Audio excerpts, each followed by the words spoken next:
Good morning বন্ধুরা, সবাই কেমন আছো? আশা করি ভালো আছো। আজকে হলো শুক্রবার, না বৃহস্পতিবার। এখন বাজে সকাল 7টা। আমি উঠেছি 6:30টায়। ঘরদোর মোছা হয়ে গেছে, বাকি জামা কাপড় ছাড়া হয়ে গেছে।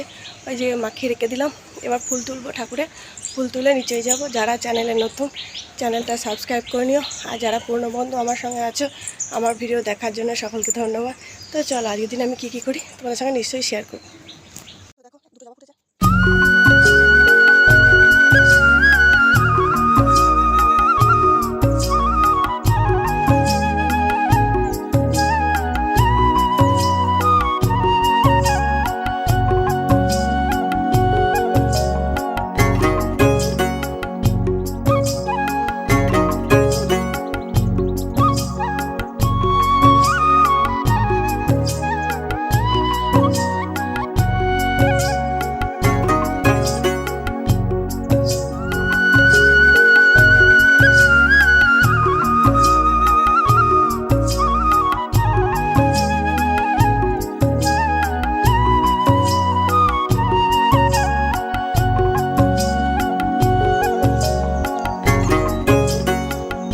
এই যে ফুল তোলা হয়ে গেছে। এই দেখো, ঠাকুরের ফুল নিয়েছি। দুটো জবা ফুল, সাদা ফুল, নীলকণ্ঠ ফুল, হলুদ ফুল, আর কী বলে এটা, নয়নতারা ফুল। সব ফুল নিয়ে নিয়েছি। এবার যাই নিচে গিয়ে চা করি। সবাই ঘুমাচ্ছে, রাহুল, মহারাজ সবাই ঘুমাচ্ছে। আগেকার দিনে মেয়েদের তো সময় কাটতো না। বাড়িতে অনেক লোকজন ছিল, তারা কথা বলতো। বটিতে অনেকজন একসাথে তরকারি কাটতো। অনেক মানুষ ছিল, অনেক বেশি রান্না করতে হতো, বটিতে তরকারি কাটতো। এখন আমাদের সংসারে চারটে 5টা লোক। আমি, আমার বর, আমার শাশুড়ি, আমার ছেলে, এই হলো আমাদের 4 জনের সংসার। তো সকালে রান্না করি, খুব তাড়াতাড়ি থাকে, খুব কষ্ট হয়। এক হাতে সব কিছু করতে হয়, কোটা বাটা, রান্না, ঘর মোছা, বাসন মাজা, পুজো, তারপরে জামা কাপড় তুলে আনা, ভাঁজ করা, তারপরে টুকটাক কাজ তো লেগেই থাকে। রাতে রান্না, তো অনেকই চাপ থাকে। তো তার মধ্যেই করে নিই। আজকে করব ঘুগনি। ঘুগনিটা করলে, সকালে করলে রাতেও হয়ে যায়। আর এমনিতে আমি দুবেলা তরকারি করি না। তোমরা তো দেখেছো, রাতের তরকারি আমি রাতেই করি। তো আজকে করছি ঘুগনিটা রাতে হয়ে যাবে। তো একটা চাপ কমলো। আলুটা ছাড়িয়ে নিলাম, মটরের সিটিটা বসিয়ে দিলাম। কোন দিকটা করলে তাড়াতাড়ি হবে সেটাই ভাবি। সারাদিনে আমার একটাই চিন্তা, ঘুম থেকে উঠে থেকে কত তাড়াতাড়ি কাজ করে নেবো, সংসারের কাজ কত তাড়াতাড়ি হয়ে যাবে। তো পটলগুলো ছুলে নিচ্ছি। দাঁড়িয়ে দাঁড়িয়ে কাজ করলে সুবিধা হয়, একদিকে রান্না করি আর একদিকে কাটি। পটলগুলো কেটে নিচ্ছি, আলুগুলো কেটে নিয়েছি। পটল আলু চাপাবো, পেঁয়াজ কেটে নেবো, টমাটম কেটে নেবো। তো দেখো, একটার পর একটা চলতেই থাকে। মানে সেই দম দেওয়া পুতুলগুলো দেখেছো, সেই পুতুলগুলো। একটা পরিবারে ছেলেদের কত প্রাধান্য। যখন ছেলের বাড়িতে থাকে, তখন মা বাবারা ছেলেকে সবটা ভালোবাসা দেয়, আদর যত্ন করে, ভালো খাবারটা দেয়। আর যখন মেয়েটা বাপের বাড়িতে বিয়ে হয় না, তখন ভালোবাসা পায়। যখন বিয়ে হয়ে যায়, তখন জামাই গেলে সেই জামাইটাই আদর পায়। আবার শ্বশুরবাড়িতে আসার পর ছেলেটাই আদর পায়। তাহলে মেয়েদের আদরের জায়গা কোথায়? কোথাও নেই। তো সেই জন্য ওই করছি। ছেলের বউ কেন আনে জানো? যাতে ছেলের টাইম টু টাইম খাবার পায়, যত্ন পায়, কাছে হাতে জামা কাপড় পায়, পরিষ্কার পরিচ্ছন্ন সংসার দেখতে পায়। সেই জন্য মানুষ বৌমা আনে। বংশ বাড়াতে হবে, না হলে বৌমা আনতো না। সবাই নিজের মতোই থাকতো। নিজের ছেলেকে নিয়ে মা বাবা সবাই নিজের মতোই থাকতো। আমারও ছেলে হয়েছে, সেই দিক থেকেই বলছি আর কি। তো না হলে এই মানে ছেলের বউ নিয়ে আসার পরে প্রত্যেক সংসারে এখন ঝামেলা অশান্তি। তাহলে কি আনতো বলো, যদি বংশ বাড়ানোর দরকার না হতো? তাহলে মা বাবা ছেলের সংসার খুব সুন্দর সংসার হতো। বিয়ের আগে ছেলেরা বলে তোমাকে ভালোবাসে, আমার অবস্থা দেখো, ঘেমে নিয়ে আসছি। আর আমরা গেলাম ছাদে, রোদে দিয়ে এলাম। আর ছাদে গেছি আর এসেছি, ওখানে নিয়ে আজকে তরকারি অল্প, শাশুড়ি দেখা করছি, হবে না। আদা, জিরে, পেঁয়াজ, নুন, হলুদ, চিনি, জিরে গুঁড়ো, ধনে গুঁড়ো সব দিয়ে বসিয়ে দিলাম পটল আলু। আর এদিকে বসিয়ে দিয়েছি ভাত। তরলটা বেশি দিয়ে গিয়ে চা খাবো। কিন্তু বিয়ের পর বলবে তুমি কে, আমার বাবা মাই সব, তোমার কোনো জায়গা নেই, তোমার কোনো দাম নেই। তো বলতেই থাকে বাবা মাই যদি সব হয়, বাবা মাই যদি সব কিছু, বাবা মা তোমাকে পৃথিবীতে এনেছে, বড় করেছে, তাদের প্রতি তোমার যদি দায়িত্ব কর্তব্য থাকে, তোমার স্ত্রীর প্রতিও তোমার দায়িত্ব কর্তব্য থাকা উচিত। সেও তোমাকে একটা সুন্দর সংসার দিয়েছে, তোমার জীবনটা সাজিয়ে দিয়েছে, তোমাকে তোমার সন্তান দিয়েছে।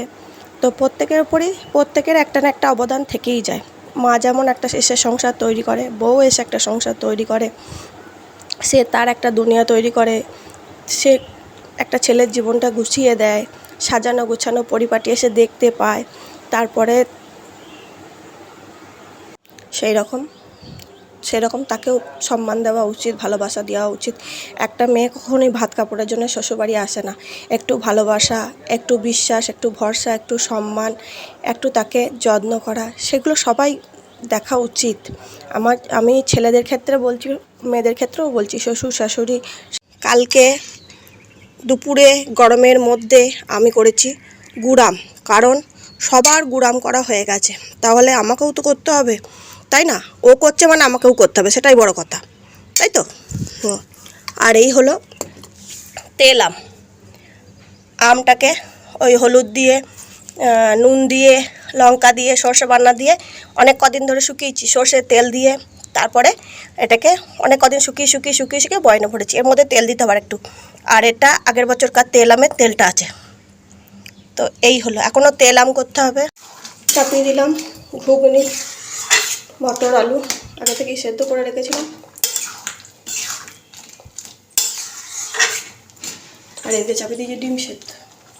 দুটোই হয়ে যাক, গরমে রান্না করে আর ভালো লাগছে না। মনে হচ্ছে কতক্ষণ এখান থেকে যাবো।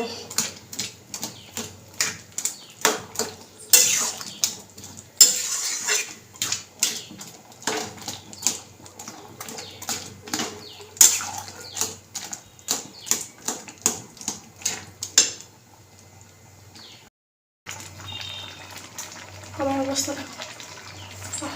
দয়া মারে নেই, ঘেমেছি, সব জল বেরিয়ে গেল। সকালে ঠিক করে দিলাম, ঘেটে গেছে।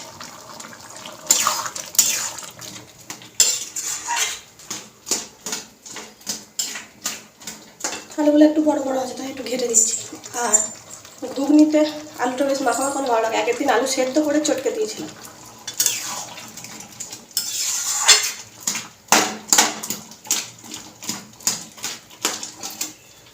ঘুগনিতে সিটি দেওয়ার সময়, সিটি দেওয়ার পরে যে জলটা থাকে ওই জলটা ফেলে দেবো, না হলে ঘুগনিটা কালো কালো দেখতে লাগবে, কালার আসে না। কারণ ওই যে সেদ্ধ করার পর থেকে জলটা কালচে ভাব আসে, ওই জলটা কোনো সময় দেবে না। কোনো জিনিস সেদ্ধ করার পরে সেই জলটা দেবে না, জলটা ফেলে দেবে প্রেসারে। আলুর পরে একটা কষ থাকে, সেই জলটা দিলে না তরকারির কালার নষ্ট হয়ে যায়।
তো হয়ে গেছে সব, ঠাকুর পুজো হয়ে গেল, সব রান্না বান্নাও হয়ে গেছে।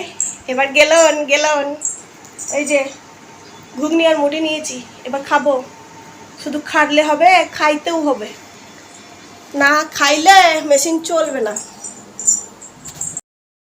জামা কাপড় আর উপরে মিলতে চাই না, কিন্তু যেদিন সার্ফের কাছে সেদিন তো অনেকগুলো জামা প্যান্ট হয়ে যায়, সেদিনকে মিলতে হয়, কারণ আনতে যাওয়ার জন্য না ভয় লাগে। মহারাজকে বললাম যে একটু নিয়ে এসে দে না বাবাই, বলছে এখন তো আমি যাবো না, থাক, ও আবার ওদের কষ্ট করে যাবে, মার তো মনে হচ্ছে সন্তানের কষ্ট হবে। বাপরে কি রোদ, কি রোদ, ভয় লাগছে যা রোদ।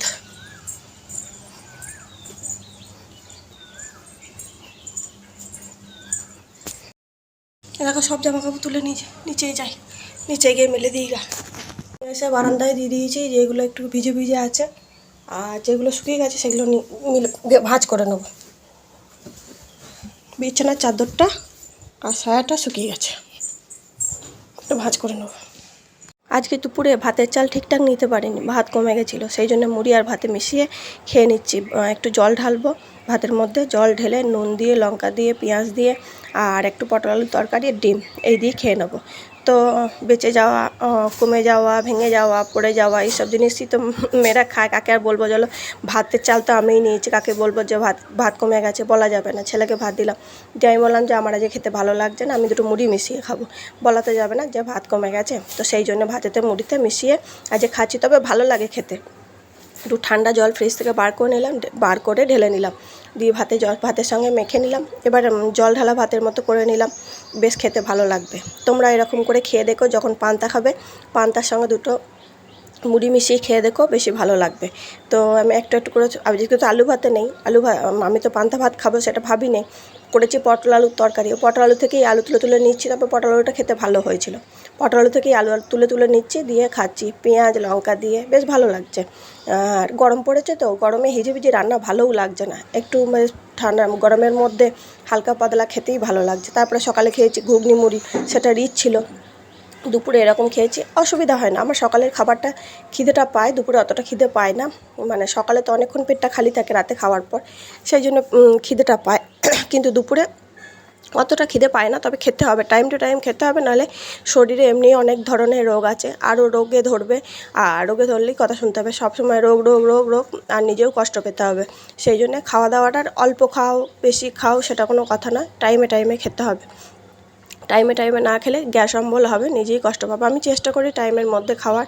সকালের খাবারটা একটু দেরি হলেও দুপুরের খাবারটা, আমি বাবু বলে 2টোর সময় খাবো, আমি বলি 1:30টার সময় খেয়ে নেয়, 1:30টার সময়তেই খাবার গরম করতে চলে যায়।